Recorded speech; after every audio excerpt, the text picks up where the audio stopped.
నమస్కారం. CCC digital 230 PM న్యూస్కు స్వాగతం. ముందుగా ముఖ్యాంశాలు.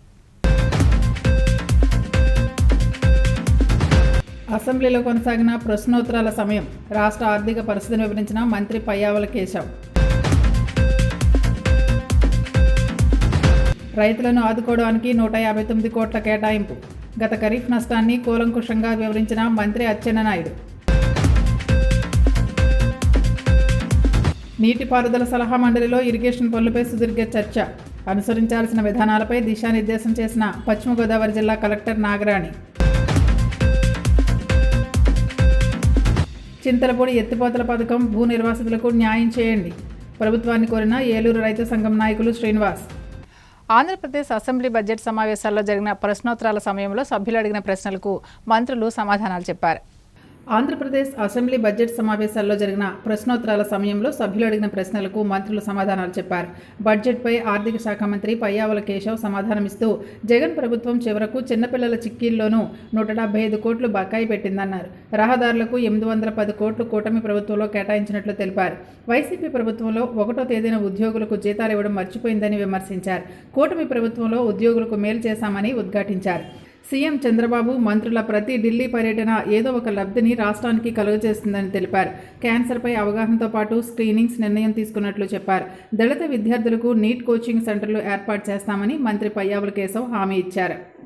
రంగంలో దాదాపు 20-30 వేల కోట్ల రూపాయల్ని పెట్టుబడులు పెట్టడం కోసం విద్యుత్ శాఖ మాత్యులతోటి గౌరవ ముఖ్యమంత్రి గారితో ఇప్పటికే వారు కూడా చర్చలు ప్రారంభించినటువంటి విషయం అధ్యక్ష. మరి హెచ్సిఎల్ మరి ఇప్పటికీ మరో 15,000 మందికి ఉద్యోగాలు ఇచ్చే రకంగా అభివృద్ధిని వాళ్ళ ప్రణాళికల్ని ఏర్పాటు చేసుకుని ప్రభుత్వంతో ఒప్పందం చేసుకోవడం జరుగుతుంది అధ్యక్ష. ఫాక్స్కాన్ మెగా సిటీ ఏర్పాటుకు ఇప్పటికే మన హెచ్ఆర్ మినిస్టర్ గారితో ఐటీ మినిస్టర్ గారితో చర్చలు ప్రారంభించారు అధ్యక్ష. జైస్పాల్ ఇస్పాత్ ఏదైతే ఉందో వాళ్ళు మన ప్రభుత్వం వచ్చిన తర్వాత ఆపేసినటువంటి సెకండ్ ఫేజ్ ఎక్స్పాన్షన్ ని ఈ ప్రభుత్వం ఏర్పడిన తర్వాత సెకండ్ ఫేజ్ ఎక్స్పాన్షన్ కి వాళ్ళు మొదలు పెట్టారు అధ్యక్ష. ఏపీలో మరో యూనివర్సిటీ ఏర్పాటు చేయడానికి అపోలో వాళ్ళు ముందుకు రావడం జరిగింది అధ్యక్ష. దీంతో పాటు అమరావతిలో మరో క్యాంపస్ ఎడ్యుకేషన్ క్యాంపస్ ఏర్పాటు చేయడానికి ఎక్స్ఎల్ఆర్ఐ సంస్థ 250 కోట్లతో ఏర్పాటు చేయడానికి వాళ్ళు కూడా చర్చలు ప్రారంభించినటువంటి విషయం అధ్యక్ష. శ్రీ సిటీలో 2,740 మందికి ఉద్యోగాలు కల్పించే సంస్థలకు ముఖ్యమంత్రి చంద్రబాబు నాయుడు గారు ఓపెనింగ్ చేయడం జరిగింది అధ్యక్ష. మరో 4,000 మందికి ఉద్యోగాలు కల్పించేలాగా మరో 5 సంస్థలకి చర్చలు ప్రారంభించి ఒప్పందాలు కూడా చేసుకోవడం జరిగింది. తెలంగాణ నుంచి ఏపీకి రావాల్సినటువంటి 2,547 కోట్ల రూపాయల అధ్యక్ష. 10 సంవత్సరాలుగా ఈ వివాదం నలుగుతూనే ఉంది. 2 రాష్ట్రాల మధ్య కూడా చర్చలు కొనసాగుతూనే ఉన్నాయి. కేంద్ర జోక్యంతో గౌరవ ముఖ్యమంత్రి చంద్రబాబు నాయుడు గారు సూచించినటువంటి సలహా మేరకు కేంద్రం ఆ బకాయిల్ని మనకు విడుదల చేసింది అధ్యక్ష. వాళ్ళు తెలంగాణ నుంచి బకాయిల్ని అడ్జస్ట్ చేసుకునే రకంగా చేశారు. ఇది ఎన్డీఏ ప్రభుత్వం ఆంధ్ర రాష్ట్ర ప్రజానీకం కోసం చేసినటువంటి చర్య అనేటువంటిది ఈ సందర్భంగా గుర్తు చేస్తున్న అధ్యక్ష. ప్రతి ఢిల్లీ పర్యటన కూడా ఇవాళ ఈ రాష్ట్రానికి ఏదో ఒక లబ్ధి చేకూర్చే రకంగానే సాగుతుంది తప్ప వ్యక్తిగతంగా కేసుల కోసమో మరే కోసమో తిరిగినటువంటి గత ప్రభుత్వానికి రాష్ట్రం కోసం కళ్ళెదుట కనపడుతున్నటువంటి ప్రాజెక్టులతో వస్తున్నటువంటి చంద్రబాబు నాయుడు గారి పాలనకు స్పష్టంగా తేడా కనపడుతోంది అధ్యక్ష. మొన్నటికి మొన్న అమెరికా పర్యటన సాగితే 5 నిమిషాలు రెస్ట్ లేకుండా ఉదయం నుంచి రాత్రిలాగా తండ్రి బాటలోనే పయనించాలనుకుంటున్నట్టున్నాడు. ఆయన కూడా పరుగుల మీద పరుగులు పెడుతూ అనేక సంస్థల అధ్యక్ష దాదాపు 90 మంది పారిశ్రామికవేత్తల్ని నారా లోకేష్ గారు అమెరికా పర్యటనలో కలిశారు అధ్యక్ష. ఇది ఒక్క రోజులోనే రియాలిటీ కాదు అధ్యక్ష. మనకి కళ్ల ముందు దశల వారీగా ఈ ప్రాజెక్టులన్నింటినీ కూడా తీసుకురావడం కోసం వాళ్ళని కన్విన్స్ చేసే రకంగా ప్రయత్నాలు చేసేటువంటి దిశగా ఈ ప్రభుత్వంలోని ప్రతి ఒక్కరూ కూడా టీం చంద్రబాబు పనిచేస్తుంది అన్నటువంటి విషయాన్ని మీ ద్వారా ప్రజలకు తెలియజేయాలనుకుంటున్నాను అధ్యక్ష. ఖరీఫ్లో వర్షాభావం వల్ల పలు మండలాల్లో తీవ్ర పంట నష్టం జరిగిందని మంత్రి అచ్చెన్నాయుడు పేర్కొన్నారు. ఖరీఫ్లో వర్షాభావం వల్ల పలు మండలాల్లో తీవ్ర పంట నష్టం జరిగిందని మంత్రి అచ్చెన్నాయుడు పేర్కొన్నారు. అక్టోబర్ 29న 54 మండలాలను కరువు మండలాలుగా ప్రకటించామని తెలిపారు.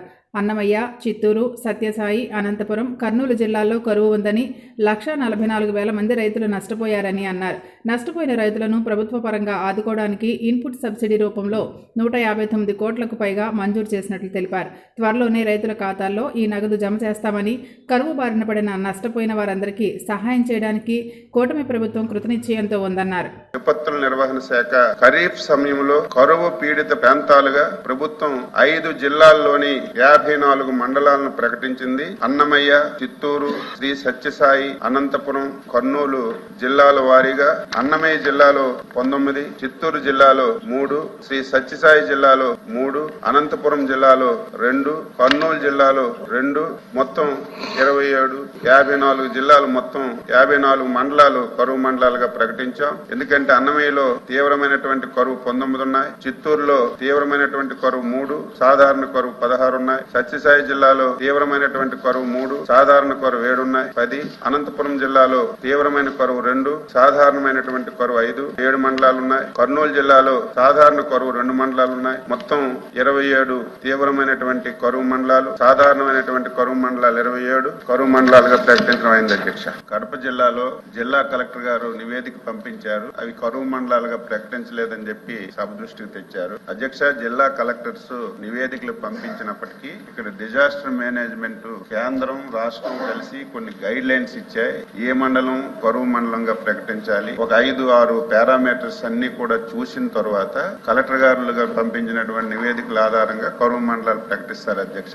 ఏదేమైనా సరే మరొకసారి కడప కలెక్టర్ గారు పంపించింది నేను ప్రత్యేకంగా చూసి ఆ నిబంధనలోకి వస్తే అక్కడ కూడా న్యాయం చేస్తాం. రెండవది సభ్యులు చెప్పింది రెయిన్ గేజ్ల అధ్యక్ష. నేను మంత్రిగా బాధ్యతలు తీసుకున్న తర్వాత జిల్లా కలెక్టర్లతోని వ్యవసాయ శాఖ అధికారులతో ఒక వీడియో కాన్ఫరెన్స్ తీసుకున్నా. చాలా మంది పెద్దలు ఉన్నారు. రెయిన్ గేజ్ అనేది ఎప్పటికప్పుడు మనం సర్వీసింగ్ చేయాలి, దానికి ఎప్పటికప్పుడు రిపేర్ చేసి అవి ఎప్పుడు అందుబాటులో ఉంచాలి అధ్యక్ష. దురదృష్టం ఏమిటంటే లాస్ట్ 5 years ఎక్కడ కూడా అధ్యక్ష ఒక్క రెయిన్ గేజ్ అయితే పనిచేసిన పరిస్థితి లేదు. మళ్ళీ నేను సపరేట్ గా దానికి కొన్ని నిధులు ఇచ్చి 2 months లో మళ్ళీ అన్ని కూడా పనిచేసే విధంగా చర్యలు తీసుకున్నాం అధ్యక్ష. ఇప్పుడు సభ్యులు చెప్పినట్టుగా వర్షపాతం కూడా ఒక ఊర్లో ఒక వీధిలో పడితే రెండో వీధిలో పడడం లేదు, ఒక మండలంలో ఒక దగ్గర ఎక్కువ పడితే ఒక మండలం పూర్తిగా పడడం లేదు. దీనికి కూడా కొత్తగా ఇప్పుడు శాటిలైట్ సిస్టమ్ వచ్చింది, కొత్తగా టెక్నాలజీ వచ్చింది. మేము ముఖ్యమంత్రి గారు ఆలోచన చేస్తున్నాం, రియాలిటీ రావాలి, ఎక్కడ వర్షపాతం లేదో తెలుసుకోవాలని ఆ ప్రయత్నాలు కూడా చేసి అందులో భాగంగా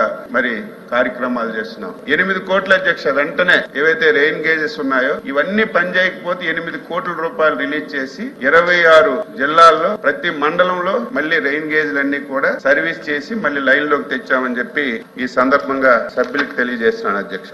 5 జిల్లాల్లో 54 మండలాలు కరువు పీడిత ప్రాంతాలుగా ప్రకటించడం అయింది. ఈ ప్రాంతాల్లో 1.06 లక్షల హెక్టార్ల పంట నష్టం జరగగా 1.44 లక్షల మంది రైతులు నష్టపోయారు. ప్రభుత్వ పరంగా నష్టపోయినటువంటి రైతులను ఆదుకోవడానికి ఇన్పుట్ సబ్సిడీ రూపంలో 159.27 కోట్ల రూపాయలు మంజూరు చేశాం. అతి త్వరలోనే రైతుల ఖాతాల్లో వేస్తాం. అయితే ఇది ప్రాథమిక అంచనా ప్రకారం వచ్చింది.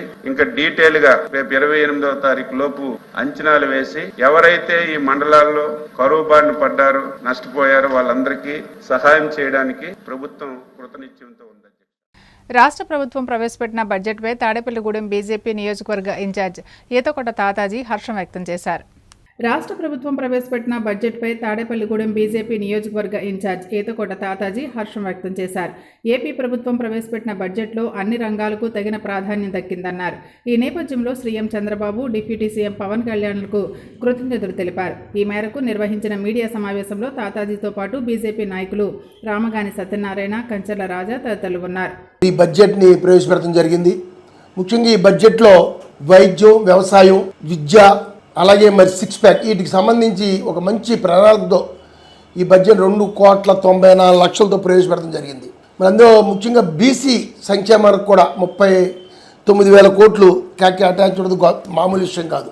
నీటిపారుదల, జలవనరులకు సంబంధించిన అన్ని ఏదైతే ప్రాజెక్టుల్లో చిన్న పెద్ద ప్రాజెక్టులు ఉన్నాయో అన్నిటికీ ప్రాధాన్యతలాగా ఈరోజు పోలవరం ప్రాజెక్టుకి మరి ఈ యొక్క కూటమి ఎన్డీఏ కూటమిలో ఉన్న సెంట్రల్ గవర్నమెంట్ ప్రభుత్వం కూడా మరి 15,000 కోట్లు పోలవరంకి ఇచ్చి రాబోయే 26వ సంవత్సరంలో పూర్తి చేయాలని ప్రణాళిక వెళ్తుంటే మిగతా ప్రాజెక్టులు కూడా ఇందులో కేటాయించడం జరిగింది. అలాగే పట్టణ అభివృద్ధి, గ్రామీణ అభివృద్ధికి కూడా మంచి నిధులు ఇస్తూ ఈరోజు ఏదైతే ఆంధ్రప్రదేశ్ రాష్ట్రం మరి జరిగిన 5 సంవత్సరాలు 1924 జరిగిన ఆర్థిక వినాశనంలో కూరుకుపోయి ఉంటే దాన్ని బయట వేసే విధంగా ఈ బడ్జెట్ పెడుతూ మూల నిధికి కూడా 32,000 కోట్లు కేటాయించడం గొప్ప విశేషం. ఈరోజు చంద్రబాబు నాయుడు గారు కానీ పవన్ కళ్యాణ్ గారు కానీ ఒక మంచి ఆలోచనతో రాష్ట్రానికి వనరులు పెరిగే విధంగా, రాష్ట్ర ఆదాయం పెరిగే విధంగా ప్రణాళిక తయారు చేసి దానికి అనుగుణంగా ఈ బడ్జెట్ని రూపొందించడం జరిగిందని, చాలా మంచి బడ్జెట్ అని ఈరోజు మేధావులు మరి పెద్ద పెద్ద సీనియర్స్ కానీ నాయకులు కానీ అన్ని వర్గాల ప్రజలు కూడా మెచ్చుకోవడం జరుగుతుంది. పశ్చిమ గోదావరి జిల్లా కలెక్టరేట్ వశిష్ఠ కాన్ఫరెన్స్ హాల్లో నీటిపారుదల సలహా మండలి సమావేశం కలెక్టర్ చదలవాడ నాగరాణి అధ్యక్షతన జరిగింది. పశ్చిమ గోదావరి జిల్లా కలెక్టరేట్ వశిష్ఠ కాన్ఫరెన్స్ హాల్లో నీటిపారుదల సలహా మండలి సమావేశం కలెక్టర్ చదలవాడ నాగరాణి అధ్యక్షతన జరిగింది. Joint collector T Rahul Kumar Reddy, సంబంధిత అధికారులు, సలహా మండలి సభ్యులతో కలెక్టర్ నాగరాణి సమీక్ష చేపట్టి ఇరిగేషన్ పనులపై చర్చించారు. జిల్లాలోని 20 మండలాల్లో 9 ప్రధాన కాలువల ద్వారా ఆయకట్టుకు నీరు అందజేస్తున్నట్లు తెలిపారు. డిసెంబర్ 31వ తేదీలోగా జిల్లాలో అన్ని చెరువులు, ట్యాంకులు, చాకలి చెరువులు పూర్తి స్థాయిలో నింపుకునేలా చర్యలు చేపట్టాలన్నారు. రబీ పంటకు కొంతమేర నీటి లభ్యత తక్కువగా ఉన్నందున నీటిని పొదుపుగా వాడుకోవాలన్నారు. కాలువలు మూసివేసే సమయంలో చేపట్టాల్సిన మరమ్మతులపై నివేదికలను సిద్ధం చేయాలన్నారు. ఈ పనులన్నీ జాతీయ ఉపాధి హామీ పథకం ద్వారా చేపట్టి పూర్తి చేస్తే రైతులకు మేలు జరుగుతుందని నాగరాణి పేర్కొన్నారు.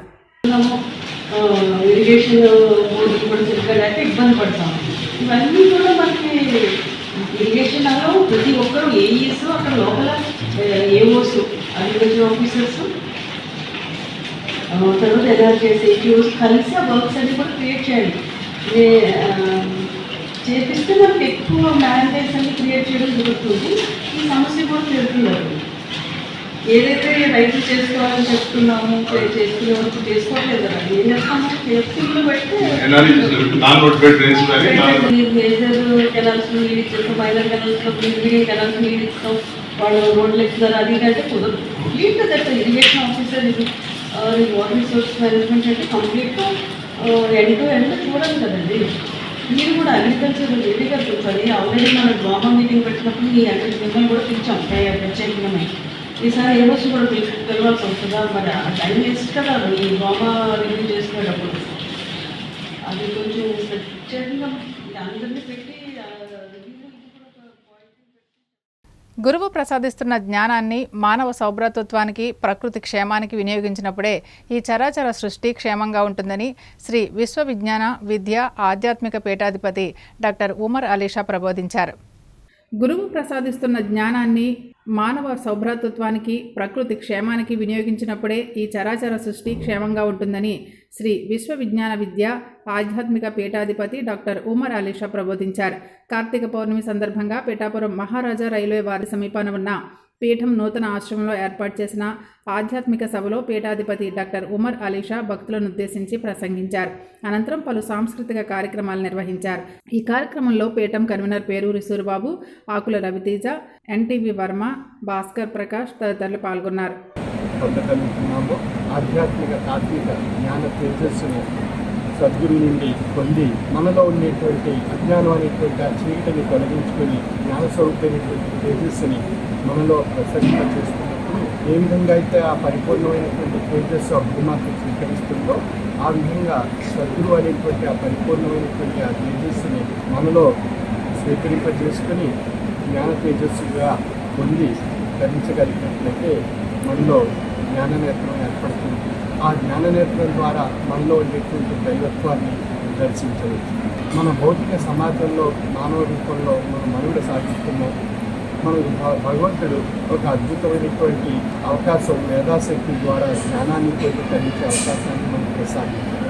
ఆ జ్ఞానాన్ని మనం పొంది తరింప చేసుకోగలుగుతూ మన మానవ సమాజంలో మనకు వసించడానికి ఒక భూగ్రహాన్ని భగవంతుడు ప్రసాదించారు. ఆ భూగ్రహాన్ని సురక్షితంగా పరిరక్షించుకోవాలి అన్నట్లయితే భగవంతుడు ప్రకృతిలో ప్రసాదించినటువంటి మొక్కల్ని మనం పరిరక్షించుకోవాలి. అందులో ఈనాడు సమాజంలో చూస్తున్నాం, ప్రపంచం నలుమూలల వాతావరణ మార్పులు ఎన్నో ఏర్పడ్డాయి. 0.5 డిగ్రీ సెంటీగ్రేడ్ గ్లోబల్ సెంటీగ్రేడ్ వాతావరణంలో పెరిగింది, ఉష్ణోగ్రత పెరిగింది. తద్వారా వేడిమి పెరిగింది. శీతాకాలంలో కూడా వేసవి తాపాన్ని మనం భరిస్తున్నాం అన్నట్లయితే కారణం గ్లోబల్ వార్మింగ్. మరి ఈ భూతాపాన్ని ఈ భూ వేడిని ఎక్కడానికి కారణభూతమైనటువంటి ఈ విషతుల్య వాయువులు మనం సృష్టించుకున్నాం.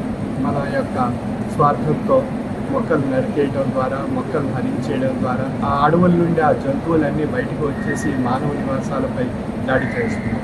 ఇవన్నీ మనం స్వార్థంతో చేసుకున్నటువంటి తప్పుల వల్ల విషవాయువులు పెరిగిపోవటం, ఈ భూగ్రహంలో వాతావరణ మార్పులు, పెను మార్పులు ఏర్పడి అనేక రకాలైనటువంటి నష్టాలు, తీవ్రమైనటువంటి సంక్షోభాలు ఏర్పడుతున్నాయి. ఈ విషయాన్ని మనం గుర్తించి ప్రతి ఒక్కరూ ప్రతి సంవత్సరం 3 మొక్కలు చొప్పున నాటగలిగినట్లయితే, మన భూగ్రహాన్ని హరితవనంగా మార్చుకోగలిగినట్లయితే ఈ విషవాయువులు తొలగింపబడతాయి, భూ వాతావరణంలో ఉన్నటువంటి వేడిని తొలగింపబడుతుంది, వాతావరణ సమతుల్యత ఏర్పడుతుంది, పంచభూతాల సమతుల్యత ఏర్పడి మనం సురక్షితంగా, ఆరోగ్యంగా, ఆనందంగా, ఆహ్లాదంగా మనుగడ సాగించగలుగుతాం. కాబట్టి అటువంటి భగవత్ సేవను మనం చేయగలిగినట్లయితే 3 మొక్కలు నాటి ఆ భగవంతుడి యొక్క కృపా కటాక్ష వీక్షణాలు మనపై ప్రసరింపబడతాయి. కాబట్టి ఆ 3 మొక్కలు మనకి 3 ఆక్సిజన్ సిలిండర్ లాంటి వాటివి.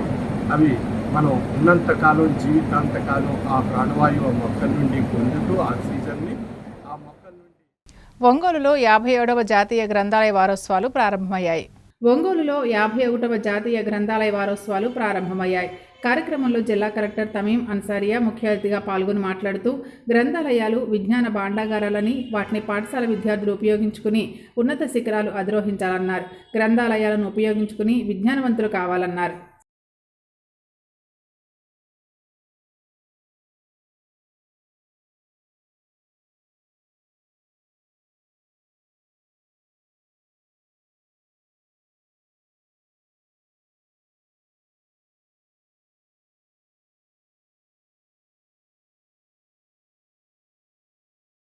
లైబ్రరీ వీక్ సెలబ్రేషన్ స్టార్ట్ అవ్వడం జరిగింది. ఇక్కడ మనకు ప్రకాశం జిల్లా గ్రంథాలయంలోనే ఫంక్షన్ స్టార్ట్ చేశాము. సో ఇక్కడ ఎక్కువ మంది రీడర్స్ కూడా వచ్చి ఉన్నారు. వారికి లైబ్రరీ తర్వాత రీడింగ్ హ్యాబిట్ గురించి అందరికీ కూడా అవగాహన కల్పించడం జరిగింది.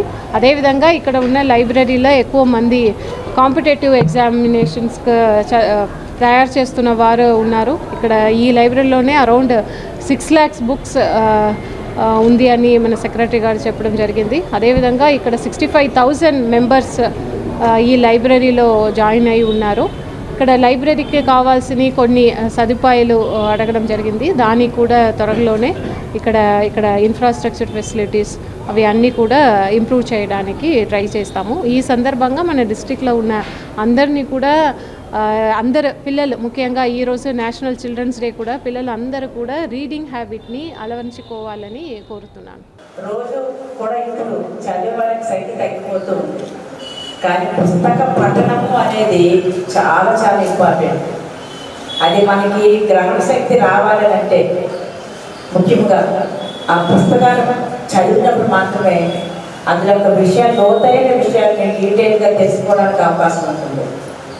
కాబట్టి పిల్లలందరూ కూడా ఇప్పుడు పెద్ద పెద్ద యూనివర్సిటీస్లో కానివ్వండి, పెద్ద పెద్ద కాలేజెస్లో టీచర్ అంటే ఉపాధ్యాయులు, లెక్చరర్ కొంత చెప్తారు. మిగతా మెటీరియల్ కావాలంటే ఎక్కడికి వెళ్తారు? లైబ్రరీకి వెళ్ళాలి. లైబ్రరీలో అయితే మొత్తం డీటెయిల్స్ మొత్తం కూడా ఉండేది లైబ్రరీలోనే. ప్రతి పెద్ద పెద్ద కాలేజీల్లో కంపల్సరీ లైబ్రరీస్ ఉంటాయి. మీకు దాని రిఫరెన్స్ కావాలంటే లైబ్రరీలో మీరు చూసి మీ అందరిని మీరే సెర్చ్ చేసి చదివితే మీకు నాలెడ్జ్ కూడా ఎక్కువగా పెరుగుతుంది. అవునా అమ్మా? పిల్లలు, మీ యొక్క కాలేజ్ లైబ్రరీ ఉందా లేదా? మీ యొక్క కాలేజీలో స్కూల్స్లో లైబ్రరీ ఉందా? స్కూల్స్లో ఉందా? స్కూల్లో కూడా లైబ్రరీ ఉండాలి. ఎందుకంటే మనకి ప్రతి స్కూల్లో మోడర్న్ క్లాసెస్ అని ఉంటాయి. మరి మీకు ఇప్పుడు పెడుతున్నారు లేదు నాకైతే తెలియదు, కానీ మేము చదువుకునే రోజుల్లో కంపల్సరీగా వీక్లీ వన్స్ మోడర్న్ క్లాస్ అని ఉండేది. అందులో ఏది మంచి ఏది చెడు. గుంటూరు జిల్లా పెదకాకాని, కొప్పురావూరు, ఉప్పలపాడు గ్రామాల్లో కలెక్టర్ ఎస్ నాగలక్ష్మి ఆకస్మికంగా పర్యటించారు. చిన్నారుల సంరక్షణ కేంద్రాన్ని కలెక్టర్ తనిఖీ చేశారు. గుంటూరు జిల్లా పెదకాకాని, కొప్పురావూరు, పొప్పులపాడు గ్రామాల్లో కలెక్టర్ ఎస్ నాగలక్ష్మి ఆకస్మికంగా పర్యటించారు. చిన్నారుల సంరక్షణ కేంద్రాన్ని కలెక్టర్ తనిఖీ చేశారు. చిన్నారులకు ఎలాంటి సౌకర్యాలు అందుతున్నాయన్న అంశాలపై కలెక్టర్ ఆరా తీశారు. చిన్నారులకు ఎలాంటి అసౌకర్యం కలగకుండా నిర్వాహకులు తగిన జాగ్రత్తలు తీసుకోవాలని సూచించారు.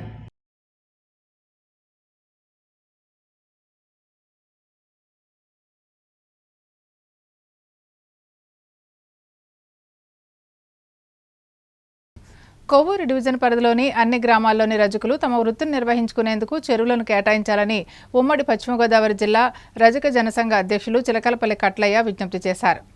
కొవ్వూరు డివిజన్ పరిధిలోని అన్ని గ్రామాల్లోని రజకులు తమ వృత్తిని నిర్వహించేందుకు చెరువులను కేటాయించాలని ఉమ్మడి పశ్చిమ గోదావరి జిల్లా రజక సంఘం అధ్యక్షులు చిలకలపల్లి కట్లయ్య విజ్ఞప్తి చేశారు. శుక్రవారం గోపాలపురం నియోజకవర్గం నల్లజర్ల మండలంలో కౌలూరు గ్రామంలో ఆయన పర్యటించారు.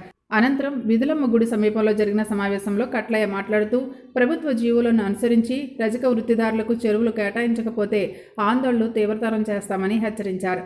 ఇదే విషయమై ఏలూరు జిల్లా కలెక్టర్, తూర్పుగోదావరి రెవెన్యూ డివిజనల్ అధికారి, కొవ్వూరు డివిజనల్ పంచాయతీ అధికారిని గతంలో అనేకసార్లు కలిసినట్టు తెలిపారు. గోపాలపురం నియోజకవర్గ ఎమ్మెల్యే మద్దపాటి వెంకటరాజు దృష్టికి రజకుల సమస్యలను తీసుకెళ్లినట్లు తెలిపారు. తిరుగుతున్నారు, అయినా న్యాయం జరగలేదు. రాష్ట్ర ప్రభుత్వం ప్రతి గ్రామ పంచాయతీలోనూ రజకులకు వృత్తిపరమైన చెరువులను కేటాయించాలి అనే విషయంలో 1988వ సంవత్సరంలో అప్పటి సర్పంచ్ గ్రామ పంచాయతీ వారు సద్గుణమూర్తి గారు వీళ్ళకి 77 సెంట్లు చెరువుని, ఒక 50 సెంట్లు బట్టలు పట్టుకున్న స్థలాన్ని కేటాయించడం జరిగింది. కాలక్రమేణా ఆ చెరువుని వాటిని రెవెన్యూ యంత్రాంగం గ్రామంలో కొంతమంది పెద్దలకి ధారాదత్తం చేయడం జరిగింది. అయితే ఈ విషయంలో మేము చెరువు కావాలని దరఖాస్తు చేయగా వారు ఈ చెరువు శ్మశానం భూమి, ఇది మీకు ఇవ్వట్లేదని ఎంఆర్ఓ గారు మాకు లెటర్ పంపించడం జరిగింది. అయితే అదే శ్మశాన భూమిలో సుమారు ఒక 3 బిల్డింగులు కట్టడం జరుగుతున్నది. అయితే రజకులకి అభ్యంతరమైన ఎంఆర్ఓ గారికి ఇప్పుడు ఆ బిల్డింగ్లు కట్టడానికి మరి అభ్యంతరం ఉందో లేదో మాకు తెలియదు. ఈ విషయంలో ఈస్ట్ గోదావరి కలెక్టర్ గారిని కలవడం జరిగింది. వారు కూడా సూచనలు ఆర్డీఓ కొవ్వూరు వారికి ఇవ్వడం జరిగింది. ఆర్డీఓ కొవ్వూరు మల్లిబాబు గారు విచారణ చేపట్టి ఈవో ప్రకారం గల చెరువు ఇవ్వాలని కూడా చెప్పడం జరిగింది.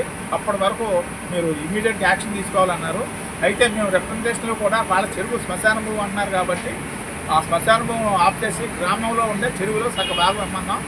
తప్పనిసరిగా రజకులకు, కౌలూరు రజకులకు చెరువు ఇవ్వాలని 60 కుటుంబాలు ఉన్నారు. గతంలో కూడా ఎమ్మెల్యే గారు దృష్టికి తీసుకెళ్ళాం. ప్రస్తుతం ఎమ్మెల్యే గారు కూడా పూర్తిగా సహకారాలు అందిస్తారని మేము విశ్వాసంతో ఉన్నాం. మా వాళ్ళు కూడా సంతోషంగా ఉన్నారు. ఎమ్మెల్యే గారు కూడా తప్పనిసరిగా సహాయం చేస్తారని మేము కోరుకుంటున్నాం.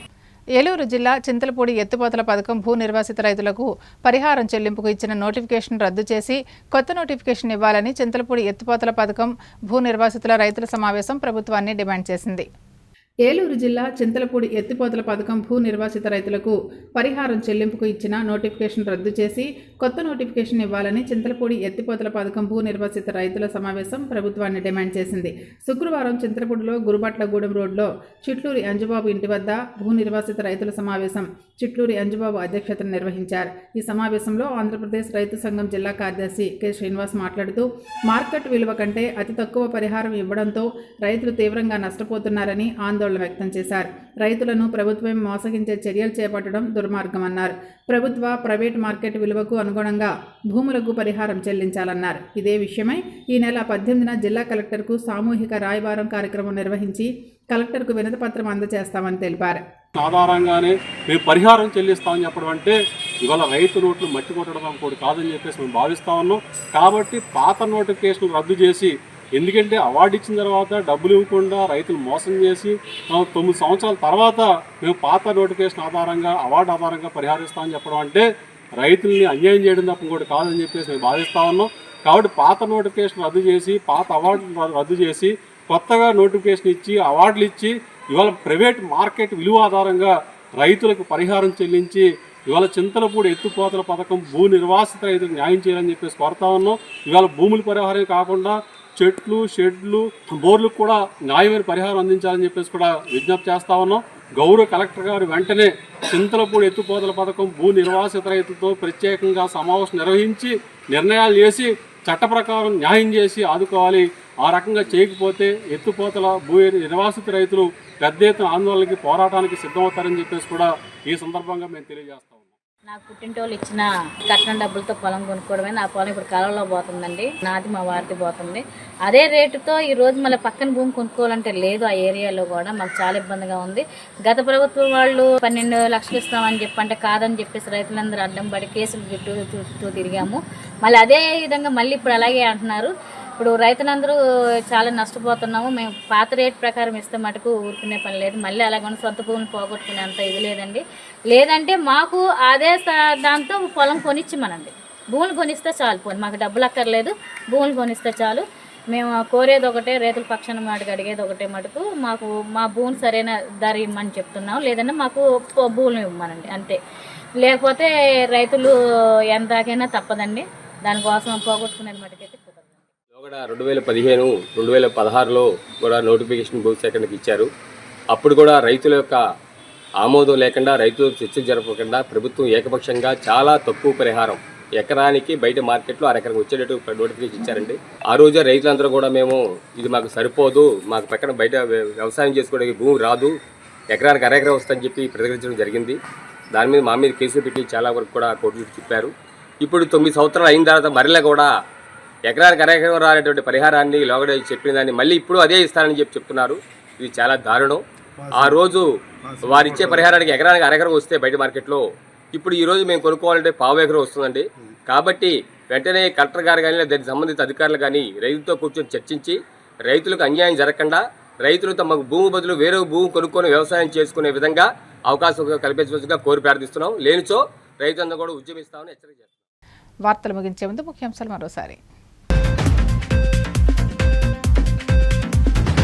అసెంబ్లీలో కొనసాగిన ప్రశ్నోత్తరాల సమయం. రాష్ట్ర ఆర్థిక పరిస్థితిని వివరించిన మంత్రి పయ్యావుల కేశవ్. రైతులను ఆదుకోవడానికి 159 కోట్ల కేటాయింపు.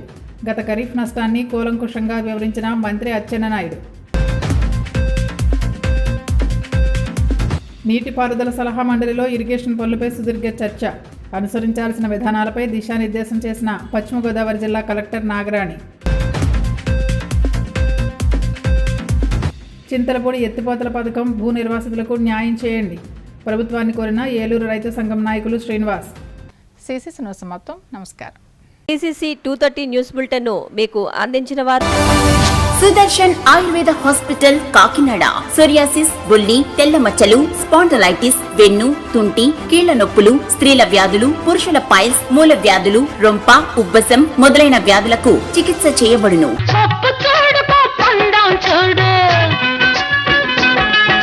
జుట్టున్న అమ్మ ఏ కొప్పు వేసినా అందమే.